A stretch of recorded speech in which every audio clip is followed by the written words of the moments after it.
So thank you. It's really inspiring to be here, and Stuart his things are always inspiring because I love the inclusivity part of that, work that Stuart does. So today, really, we wanted to sort of share some of the work that we've been doing over the last few years. Some of it's been stuff that's been funded through government, and some of the things have been funded through collaborations with other universities. But ultimately, what we wanted to look at was skills gaps and how they get created when any nascent market or market grows, and how do we address that in the interventions that we make. We've had some significant success in the last few years in trying to make a dent within that skills gap for digital, for example. But what we wanted to do really was to focus on, rather than just be digital, but actually some of the learnings that we've taken over the last 3 or 4 years, and trying to apply them in different contexts, in different industries, in different sectors. Over the last 6 months, we've also started looking quite closely at the skills gaps that are being created within power electronics, drives and machines. And we wanted to have a look at, so what can we learn from that, and try to intervene and put things in place that will address that in parallel to any growing market that grows. So I'll pass you over to James, who's going to start talking to you about some of those learnings and some of the challenges we faced over the last few years.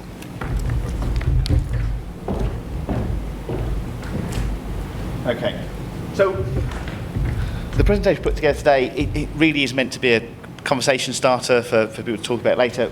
There's a lot of things that we wanted to put in, and with a time limit, so we focused on the kinds of things that we've seen as being transferable. It was really interesting listening to the previous presentation because I come from a computer science background, and almost the same arguments are made for people in that area about why are people not interested in this. They've got the mobile phones, and seeing that echoed in actually quite a different sector is really interesting. And our work, although it comes from the sort of digital transformation and sort of digital skills, is where we started.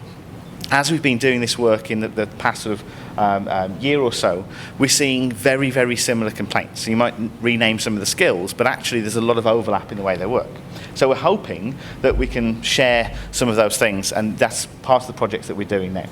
So we generally are looking at things around innovation. So what's coming next, what skills do we need, rather than what do we need to do the job that we're doing now, what are we going to need to do tomorrow. And particularly in this kind of sector, you can see lots of rapid change. It's a very exciting time. We were talking earlier about how exciting it is actually to be able to work with people who are in an industry that's undergoing that kind of change so rapidly and right now.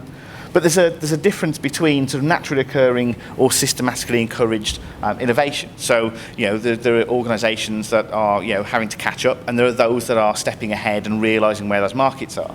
And there's also a difference between whether it's in response to an immediate problem or if someone's identified an opportunity.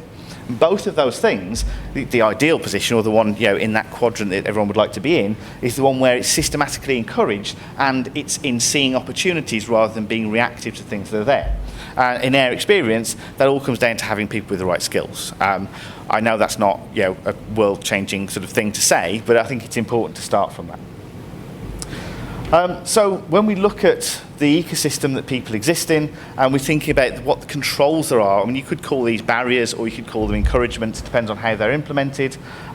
One of the sort of formalisms around innovation, you've probably heard this many times, is SPOC, which is systems, people, organisations and culture. And you can really sort of drill down into what happens in those different places. So, oh, blimey. This is the trouble of making slides on a big 4K screen. Okay. Get what it's like when it's on a presentation. So systems, how do people identify this stuff? How do people engage with these systems? What is it that they're going to have to actually access? Fairly obvious stuff. People, this is where it's been really interesting talking to people from automotive and power electronics, motors and drives, is what kind of numbers do you need to actually encourage new stuff? Not just how do we meet the next contract, but how do we make sure that we have the right people? And also, who has the non-technical skill to do something that's creative? So an interesting thing that came back when we've been talking to people across these sectors and through data science as well, sort of much further out from here, is that they say the trouble with graduates is they don't have that creativity, or the trouble with these people is that they don't know how to interface this with the other stuff that's not taught on the degree. So how do we make sure people have those kinds of skills and where it comes from? Are the people able to talk across those disciplines? Again, we've heard already just in this session about how it crosses over into biology, into the things that people see, into different areas. Do we have the people that can actually make those links? Probably it's not really a good idea for us to have loads of people with random skills just lying around doing nothing. So everyone's going to have that core overlap. But how do we encourage those things around the outside? And the other thing, and this one I think has been something that particularly in this sector we've seen, is about teams and their consistency. So part of the problem of having difficulty getting people with the right skills, it seems, is that the places you get that from are not consistent. It might be someone from overseas. You buy people in, you get the skill, but they're not there outside of that project. They're not there to have those corridor conversations or to build other things. Or they are so valuable that they're moved around inside the organisation and they never really get to stay in one place. Or even, you just have someone and they disappear because they're so valuable they go and get another job. Okay, so and that I think you start to see. Well, actually, the systems is the stuff that we know about. We know how to build systems to for people to work in, but the skills that people have becomes difficult. The organisation part. This is about, does everyone have someone to talk to above them that will get it when they have an idea? Seems like a really obvious thing. Again, in multiple sectors, whether that's in logistics, whether it's in sort of people employing people in data science, whether it's in power electronics, lots of people we speak to say that actually, we don't have people in HR that know what all of these skills mean. We don't have general managers that are going to understand when someone's just had a really good idea about how we can use drones in this setting or whatever it is, because they've got their skill. They traditionally, people grow up from what their skills were, so maybe they've got the skills from 20 years ago in this area. They can manage things as they are, but they're not necessarily seeing the value in things that are coming up underneath. And there's the other stuff around the ratio investment in the present and the future, which I think is more obvious. And then there's this other stuff which we don't tend to deal with, but is really important about, is contribution recognised? Is this sort of, if you have the idea, if you put something extra in, is it recognised in any particular way? And also, I feel this is a particularly UK issue, but is it okay to love your job and get excited about stuff? Are people coming in with an enthusiasm for electronics? And again, going back to Stuart's thing about people see the mobile phone and see stuff underneath, or even the interventions around people with maybe motor dysfunction. People do get excited, and certainly in computer science, they get excited about the applications of these things, but they don't actually get excited about the thing itself. And that, I think, has been pretty difficult. Okay, so this is a snapshot, and you're not intended to read this, so this is there just as an example of what we've been looking at. So in the power electronics, motor and drive sector, we've been talking to dozens and dozens of employers, people that work at employment agencies that source people and put them into the right places.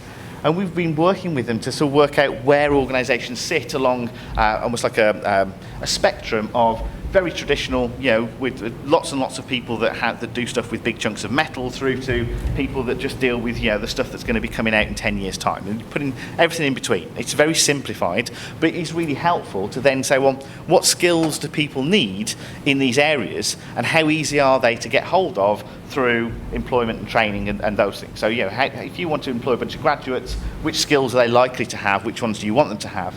And then we can start looking at whether those skills are new ones. Did you need those 10 years ago, or do you only need those now, or do you think you only need those in a few years' time, but you're going to have to start preparing the way for it? And how hard are they to get hold of? And what you see is that very quickly, according to the people that are struggling and claim that they're struggling to get the right people, you see these legacy skills, there's some more traditional ones, are over here. Then once you get up to this side, we're moving more towards these emerging skills. So this is ticking between the two parts rather than just more or less. And in terms of how plentiful they are in the supply of graduates, people come in for employment, over here, yep, you can find them. So again, a lot of things down here are going to be closer to internal combustion engine stuff, mechanical stuff. Yep, you can get those, but as soon as you move along the spectrum, those skills drop, which ties in perfectly with the graphs that you had. We didn't plan that either. It was completely by accident. Okay, so that's sort of the things that we've been doing, and actually all of that is just reflecting back what everyone's told us. We're putting it together and we're trying to work these things through. We're not claiming to have discovered any of those things, but built on that, what we're trying to do now is to look at these key points, and that's transforming employment outcomes for learners with the potential to go into these emerging markets. Okay, so how do we get them closer to industry? How do we get industry closer to them? How do we increase the conversations that are happening between the people that design these courses and staff these courses and industry? To make tangible, lasting and measurable impact on skills provision at the national level. Obviously, we're a university, so we would say that, but it is true. We're looking at what actually can we do that's not just how many more people can we push into the degrees that we have, or how many more people can we get that come out of them and go into a particular sector. So empowering business and industry compete in the global net zero economy. So looking at the things that people are worried about here, how do we compete in that? How do we make the most of that? And we're doing that through allowing people to have a robust analysis of where they are now in terms of skills. And we'll talk just a little bit about that and some of the technologies that we have built around that sort of analysis and almost like baselining. So you can say, well, where are we? What do we need to do? And how do we get there? So equipping learners with critical skills to complement the future emerging sectors. This is the stuff around how do you build something that's going to give people skills that last. So today we could all write down a bunch of skills for our particular sectors that are absolutely essential. What's much harder is to know what it's going to be in 5 years' time or 10 years' time. Not just because we don't know where the technology is going, but we also don't know where's that manufacturing going to sit. Is it going to be in the UK? Is it going to be regional? Is it going to be something that gets outsourced before the decade's over? What's going to happen and how much investment we put in. So making sure that people have those skills that are going to be viable and useful across that broad sector is quite difficult. Innovative learning and teaching models. So one of the things we're working on at the moment is around actually exposing students, at level 7, to the kind of innovation platforms that they might see if they're out in industry, and bringing industry into those. So they're starting working on industry problems. In academia, we call this authentic assessment or authentic experience. It is not a Mickey Mouse thing that we've made up because we think we know what it looks like. This is people from industry that are saying, well, here's an issue. We don't actually have a final solution for this yet. This is something that we see as a problem. What do your students think of it? And then we have a formalised process to go through refining those things. It might be that at the end of it, all that comes out is a bunch of interesting ideas that maybe will take 5 years to do something. But those students will start to see what's really exciting about that sector. Okay, so they will have a chance to talk to people, and industry will have a nice forum to talk to those students as well, which I think a lot of the things that people build are around that. It's not a one-off thing, it's about starting those conversations.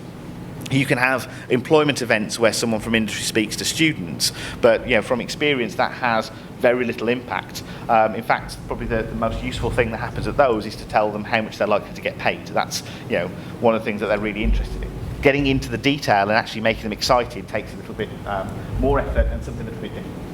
There's also the element around innovative learning, looking at around reskilling, looking at the current workforces and how do we address that in terms of making knowledge available or even scaffolding some of that learning so that we're not just considering that out front.